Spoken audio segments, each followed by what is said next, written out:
சொத்து குவிப்பு வழக்கில் சசிகலா, இளவரசி மற்றும் சுதாகரன் ஆகியோர் குற்றவாளிகள்தான் என்று உச்சநீதிமன்றம் இறுதி தீர்ப்பு வழங்கியதை அடுத்து பெங்களூருவில் உள்ள பரப்பன அக்ரஹாரா சிறையில் அடைக்கப்பட்டனர் இம்மூவரும்.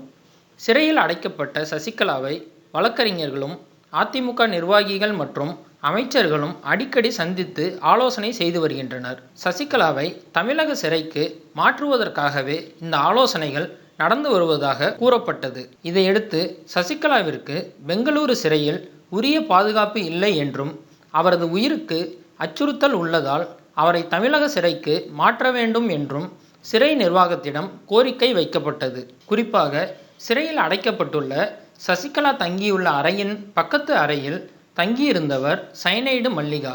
இவர் மீது 18 கொலை வழக்குகள் உள்ளன. மேலும் இவர் மறைந்த முன்னாள் முதல்வர் ஜெயலலிதா சினிமா துறையில் இருந்த காலத்தில் அவரது தீவிர ரசிகை என கூறப்படுகிறது. ஏற்கனவே தமிழகத்தில் ஜெயலலிதா மறைவில் மர்மம் இருப்பதாக கூறி வரும் நிலையில் சசிகலாவின் மேல் பல்வேறு தரப்பினரும் சந்தேகங்கள் சுமத்தி வருகின்றனர்.